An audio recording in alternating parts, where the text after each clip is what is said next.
Bonjour, on est le 18 mars 2020, avec un temps, je veux dire, qui commence à devenir petit à petit ensoleillé, quoique la durée, je n'en sais que trop pour la durée de cet ensoleillement. Par contre, cet ensoleillement est le bienvenu, car on l'attend depuis un petit moment. Ça fait un petit moment qu'il n'avait pas montré sa facette et on l'attendait depuis belle lurette. Après avoir vu donc une vidéo qui était consacrée à, au vecteur libre, défini mathématiquement à partir d'un espace métrique.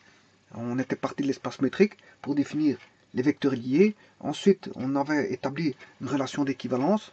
Hein, c'était une relation d'équivalence avant de former un, un ensemble quotient.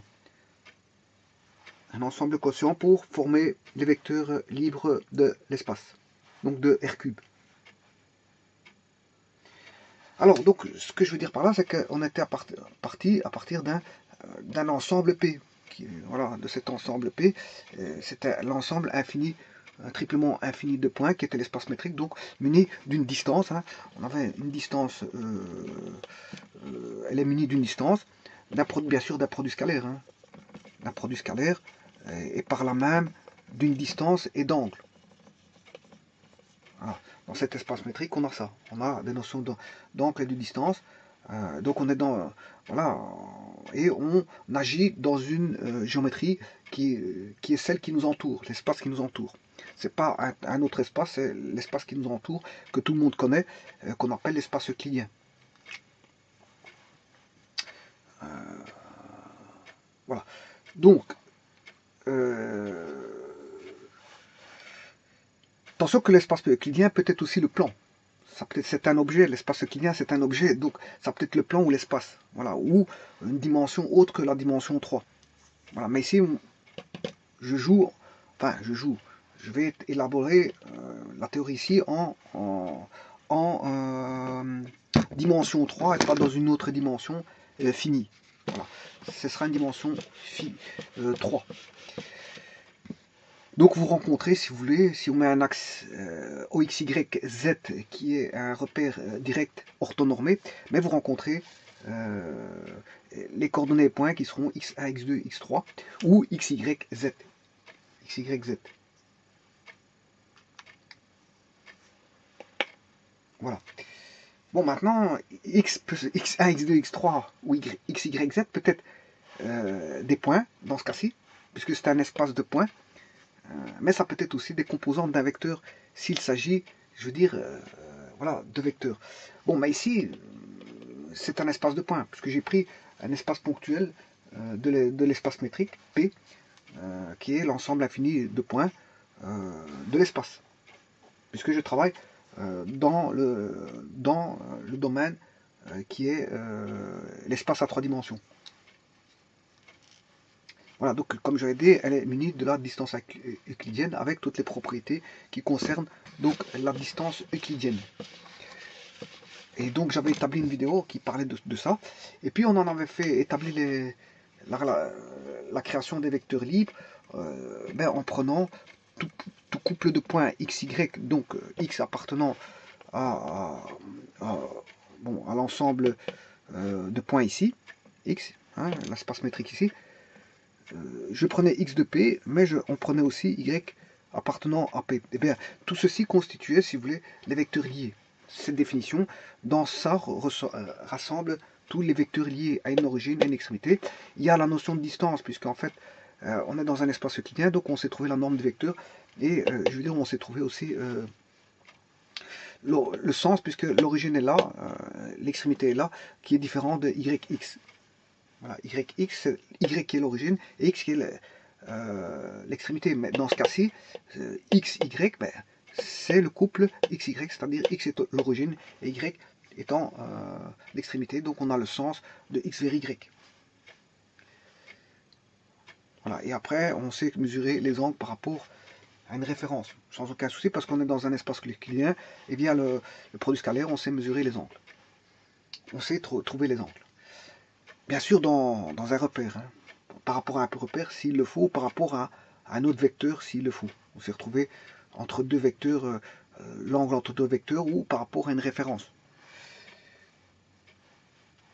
La référence qui contient déjà un vecteur, parce qu'on a le vecteur de base i. Hein. Si je suis, voilà, ça c'est une référence x, l'origine étant ici, là j'ai un vecteur de base, qui est un vecteur unitaire. La norme de i vaut 1. Voilà, donc on s'est mesuré par rapport à un vecteur xy, que je vais appeler xy comme ceci. Voilà, xy, mais je sais mesurer l'angle par rapport à de référence que je vais appeler θ, en mesurant le produit scalaire par rapport à l'origine. Bon, mais là, vous voyez qu'ici, il n'est pas question d'écrire xy comme ceci. Non, c'est une définition purement mathématique, ceci, au travers d'un couple. C'est un couple.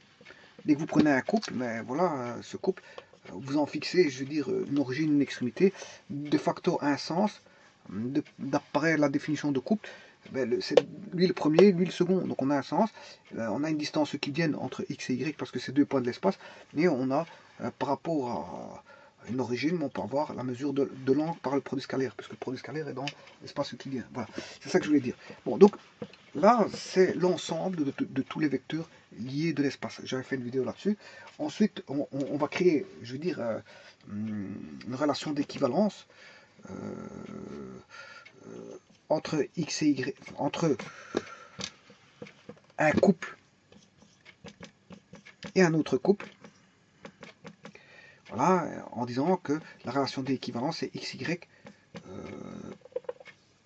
a relation d'équivalence avec zt. Voilà, ça c'est la relation d'équivalence avec des conditions, et les conditions sont même norme, même direction et même norme, qui est la distance en fait, distance euclidienne, même direction elle est définie par rapport à une référence. Voilà, donc tous ceux qui ont les mêmes angles par rapport à une référence, mais auront même direction, et même, attention que ce sont des conditions, et ils doivent avoir même norme, même direction et même sens. Voilà, et quand ils ont tous les trois, ces trois conditions-là, il faut les trois conditions, elles sont nécessaires, ces trois conditions nécessaires, hein, voilà, ces trois conditions nécessaires, et ça suffit. Voilà. Donc quand on a les trois conditions nécessaires et suffisantes, elles sont nécessaires, mais il suffit qu'il y a trois vecteurs, les trois conditions pour dire qu'on a une relation d'équivalence, et c'est nécessaire qu'il y ait les trois. C'est nécessaire et suffisant. Voilà. Donc il faut absolument les trois, c'est ça que je veux dire. Bon, maintenant, ça c'est qu'une relation d'équivalence, avec des conditions pour définir ce que c'est que les vecteurs en mécanique, on appelle ça équivalent, mais là, pour montrer les vecteurs équivalents. En mécanique, c'est équivalent. Ici, c'est de définir quelque part, au travers d'une relation, quels sont les vecteurs qui sont équivalents. Alors, comment définir cette relation? C'est quand ils ont même direction, même sens. Et tous ceux qui ont même direction, même sens, et même norme, eh bien, sont considérés comme des vecteurs équivalents. Alors maintenant, ce n'est pas terminé, parce qu'il suffit de terminer pour avoir les vecteurs libres. Les vecteurs libres, c'est l'ensemble E. Donc on dira que l'ensemble E, c'est l'ensemble des vecteurs liés pour lesquels on crée une classe, hein, on enlève tous ceux pour lesquels on a une relation d'équivalence attribuée par les conditions que je vous ai données tout à l'heure, même norme, même direction, même sens. Une fois qu'on a extirpé des ensembles liés, ceci, de l'ensemble lié là, enfin de l'ensemble des vecteurs liés, on extirpe tous ceux qui sont même direction, même sens. Et voilà. Et donc, à ce moment-là, on a l'écriture de l'ensemble des vecteurs. L'ensemble, c'est toute une panoplie des vecteurs libres. Ça, c'est l'ensemble des vecteurs libres. Donc, E est l'ensemble des vecteurs libres, x, y, z, t, point virgule, U, V, 3 petits points. Voilà, c'est l'ensemble des vecteurs libres. Attention que, comme j'avais bien spécifié, il faut être bien conscient de ceci. Comme on retire l'ensemble, ici ce sont des vecteurs liés. XY est un vecteur lié, Z est un vecteur lié, UV est un vecteur lié, mais ceci représente l'ensemble des vecteurs libres. Mais, sous-entendu que normalement un vecteur libre lié dans le plan possède une origine. Voilà, une origine et une extrémité. Un vecteur lié est un vecteur où, si je mets A ici et B, là il a une origine, là il a une extrémité pour les vecteurs liés. Mais pour le vecteur libre, il n'y a pas d'origine. Voilà, parce qu'il est libre. Et justement, il est libre de circuler, pour autant qu'ils soient parallèles, ils soient tous parallèles entre eux. Ben, s'ils sont tous parallèles entre eux, ce sont des vecteurs libres entre eux. Donc cet ensemble, je l'appelle E. Donc qu'est-ce que c'est que P? P, on a dit, c'est l'espace ponctuel. C'est l'espace métrique. On a l'espace métrique ou l'espace ponctuel. Qu'est-ce que c'est que E? C'est la définition de l'ensemble des vecteurs libres de l'espace. De l'espace en 3D. Parce que ici, je joue avec justement un espace 3D. Hein. Voilà, je joue avec un espace à 3 dimensions et non pas autre.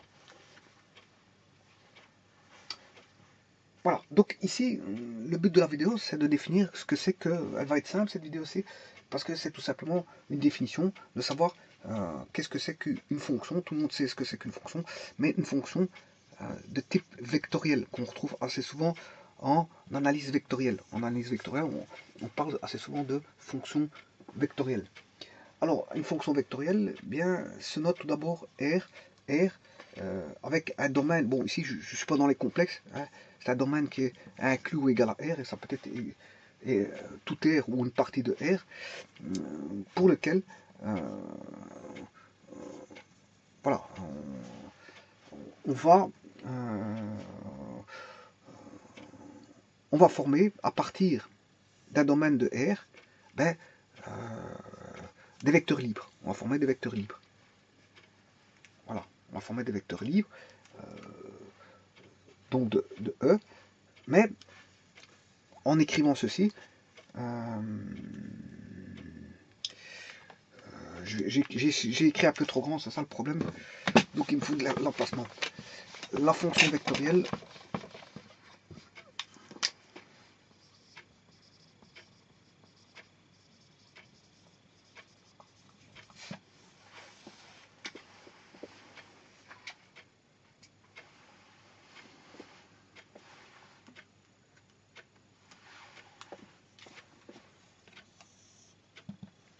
voilà, donc la fonction vectorielle, comme je vous l'ai dit, donc ça se note R,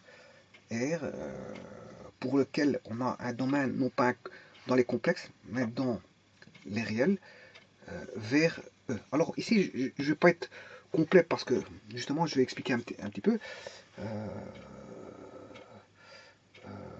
On écrira ceci comme ceci. Donc c'est R du paramètre T. R du paramètre T est égal à x1 de T, E1, et là vous avez compris ce que ça va donner. x2 de T plus E2 plus x3 de T, E3. Voilà. Alors, ici il manque quelque chose. Je vais le dire tout de suite ce qui manque. Donc, R, la fonction vectorielle, est dépendante, si vous voulez, d'un paramètre T. Alors, on le voit ici, ce paramètre, il est là. Donc, R est bien dépendant d'un paramètre T. Voilà. Et ça, on aura, si vous voulez, ceci, on va obtenir quoi? En sortie, on aura un vecteur de l'espace, de E, un vecteur libre de l'espace. Bien sûr, ce qui veut dire que je dois enlever T, hein, puisque T est un paramètre. Alors, est-ce que ceci est un vecteur? Ben oui. Pourquoi? Parce que là, on a un vecteur fois un nombre. je dirais même, oui, si on remplace t par une valeur, on aura un nombre, fois un vecteur, ça fait un vecteur. Si je remplace t par une valeur dans x2, j'aurai un nombre, fois e2, j'ai un vecteur. Et là, j'ai un vecteur fois, si je remplace t par une valeur, dans x3, j'ai une valeur. Donc j'aurai un vecteur, un nombre fois un vecteur, un nombre fois un vecteur, un nombre fois un vecteur que j'additionne. Donc j'aurai un nombre fois un vecteur, voilà, qui est un vecteur. Un nombre fois un vecteur est un vecteur. Donc ce qui veut dire, tout ça pour vous dire quoi? Mais que ceci, c'est quoi? C'est un vecteur. Et effectivement, on a bien R qui est un vecteur.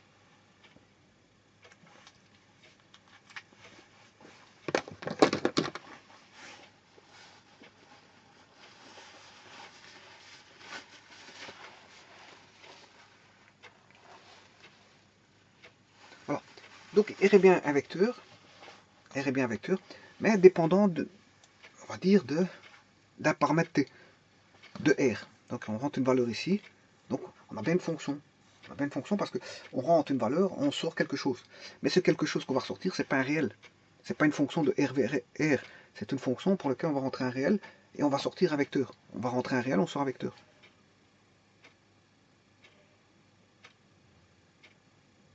Et ce nombre rentré, ben, il rentrera au travers de t.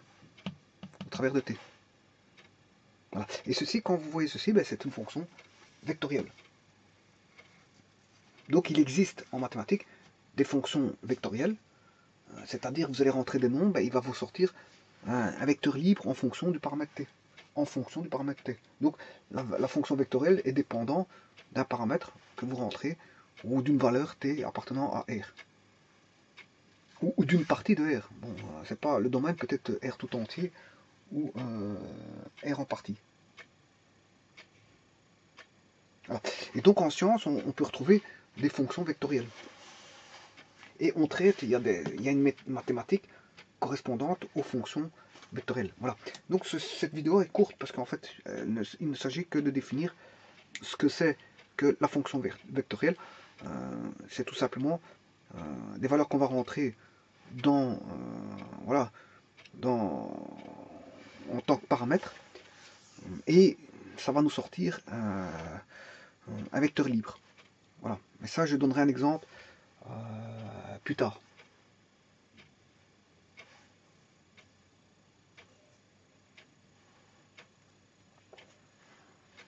Voilà.